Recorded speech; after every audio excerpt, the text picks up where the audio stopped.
Welcome to Stuff's Cup Wrap with Duncan Johnstone. I'm Todd, Niall, at the far breezier end of day one of the Prada Cup Final, where Rossa has gone 2-up over Ineos Team UK. A light start to the day, and Ineos Team UK, we wondered whether they'd solved their light air issues during that time they've had in the boat shed, but not. No, and that became evident before the race even started, falling off their foils in the starting box, and it was race over. Race over there and then.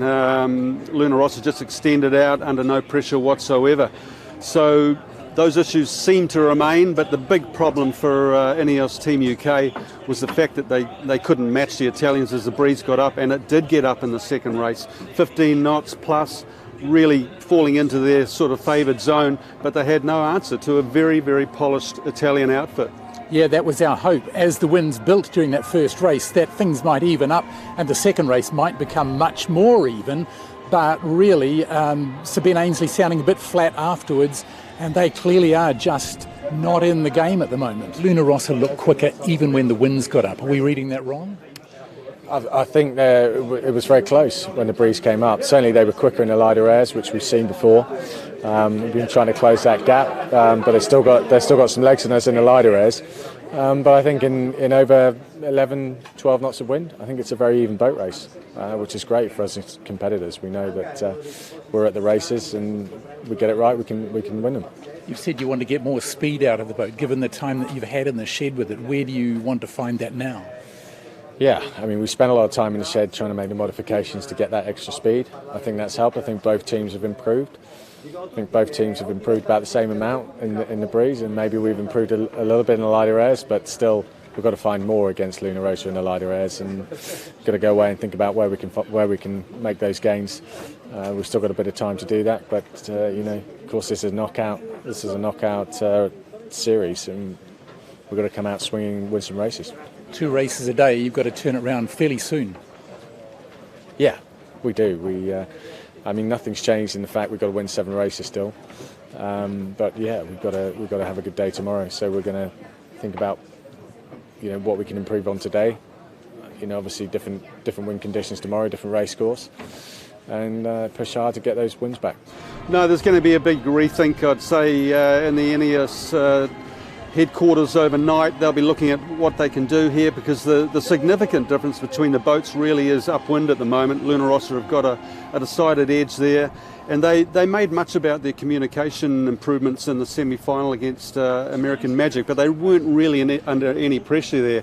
Now they got under a bit of pressure in the second race. Ainsley did sort of win the start there, put a bit of heat on early, but Spittle and Bruni replied to that magnificently, and again by the time they came back for the first cross, they were ahead and never relinquished. Even in stronger weather today, Rossa looked better.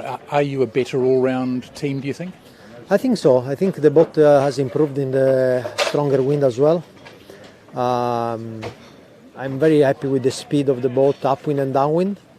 I think in the past we had some problems downwind, and we have definitely had big improvements. Better all round than Ineos? Yeah. Better than Ineos? No, well, I don't think so. I think that maybe we could have a small edge when it's marginal foiling, so at the very bottom of the range, 7 knots, 8 knots. As soon as there is a little bit more wind, the boats are going absolutely the same. I think today we won the second race because we hit the right shift at the beginning, and we were in the lead, and we didn't do many mistakes after that. And there were not many passing lanes today, not big shift. We just uses those 5 degrees shift in the right way, and we extend a little bit, but they were very close. In the end, 20 something seconds is not a lot.